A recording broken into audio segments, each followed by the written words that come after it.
Okay, so let me go over what is what's happening with CAIR. You know, the founding fathers were obsessed over accountability because they knew one thing. You know, they didn't get suggestions from people on, you know, through tweets. They studied every single system of government, every single republic that survived, that didn't survive. Why didn't it survive? They studied all forms of government. They were trying to come up with something that could set people free. And they worked really hard on putting our checks and balances in place because they knew once power slips into the shadows, once influence becomes unmoored for law, what rises is not a republic, it's a machine. And that's what you're seeing right now. We are not living in a republic. We're living in a machine.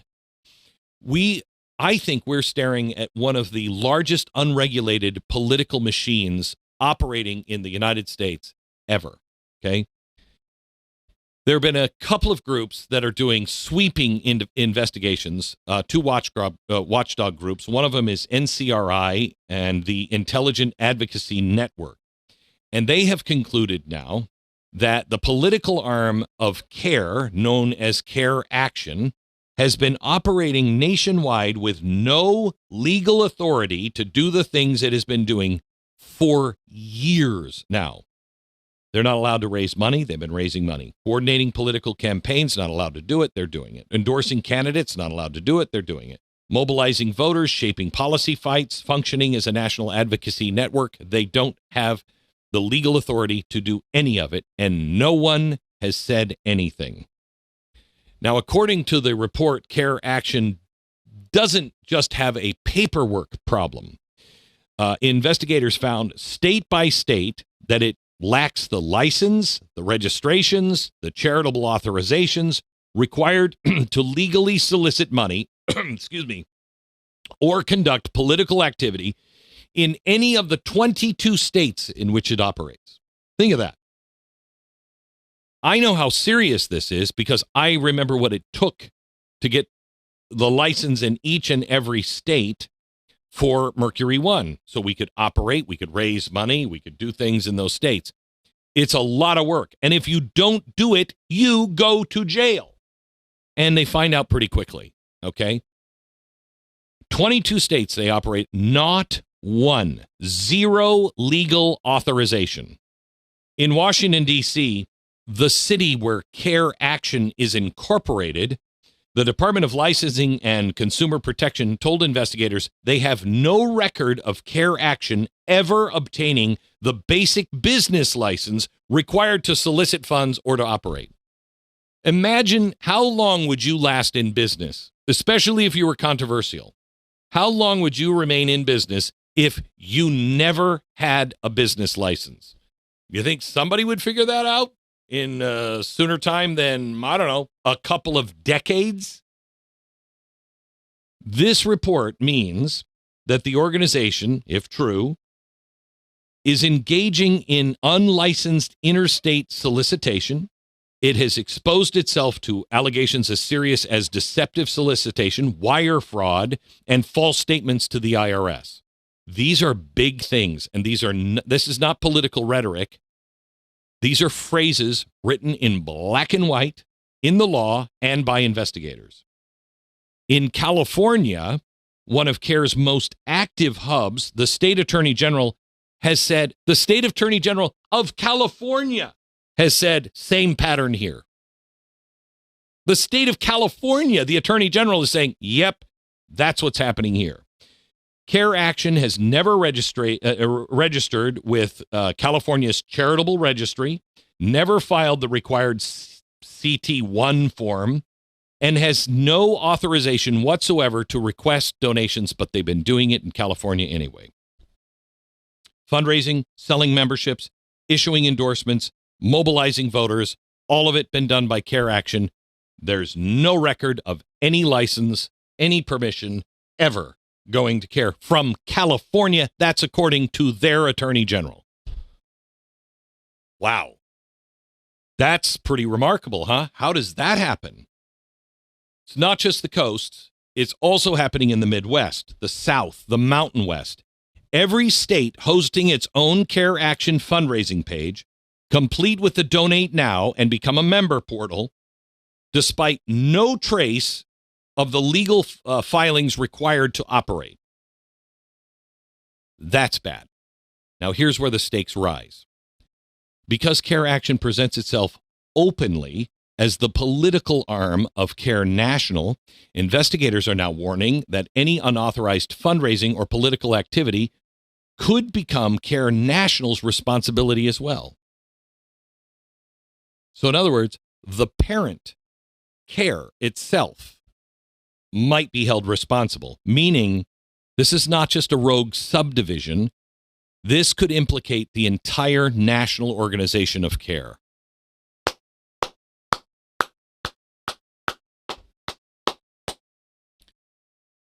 Now, this is happening at the same time it's coming under national scrutiny. It's also Texas and I think Florida have designated the group a foreign terrorist organization.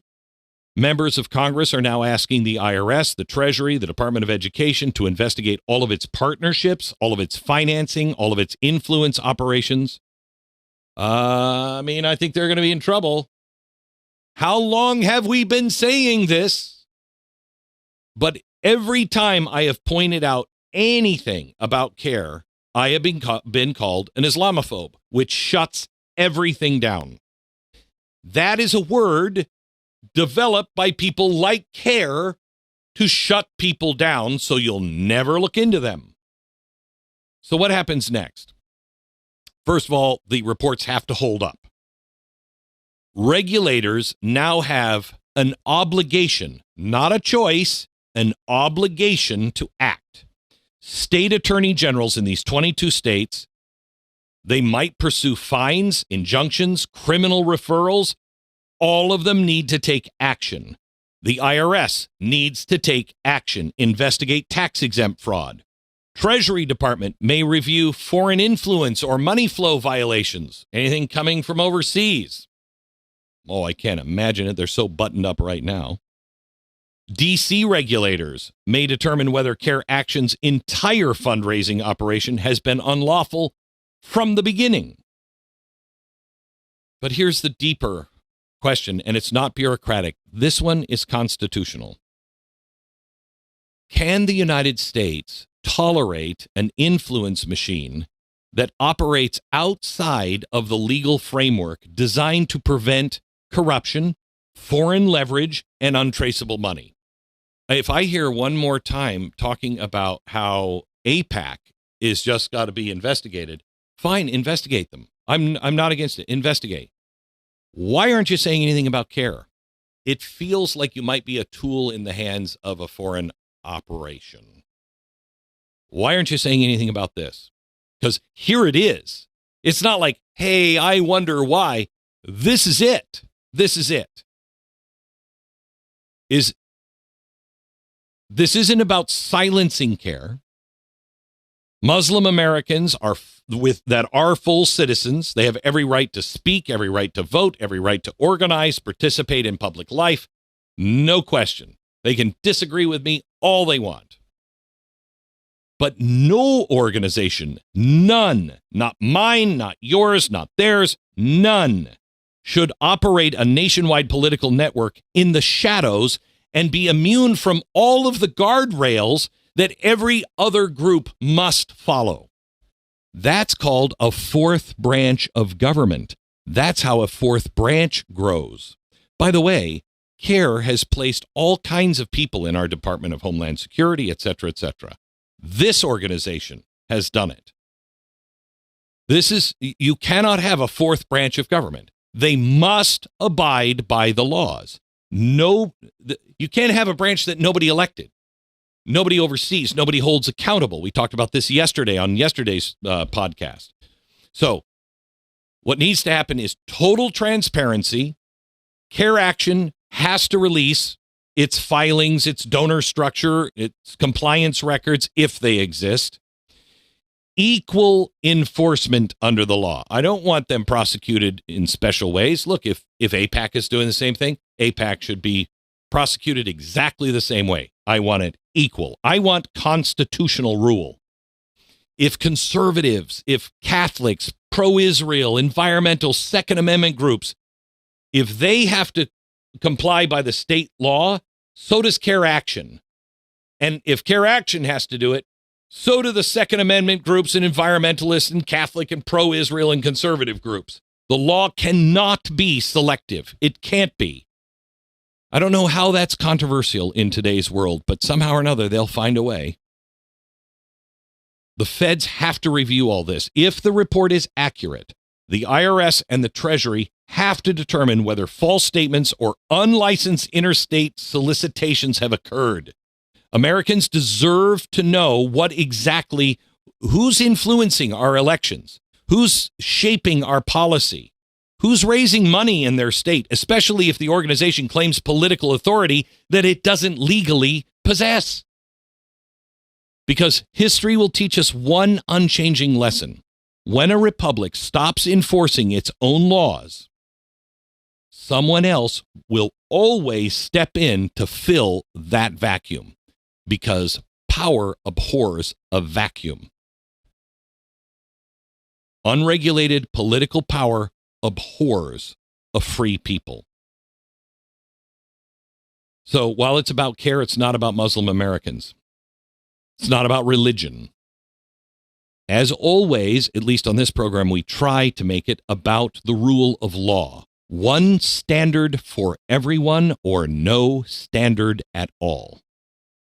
And that, more than anything, will determine whether or not our institutions remain worthy of the freedom and responsibility that we have entrusted to them. Thank you for thinking for yourself and being part of a movement, because that's really what all of this is. If you want the full story, you want to go deeper, go to blazetv.com/Glenn. Go there right now, sign up, no interruptions, just the truth, uncensored and unfiltered. Don't just watch, take a stand. And I'll see you over there in a minute.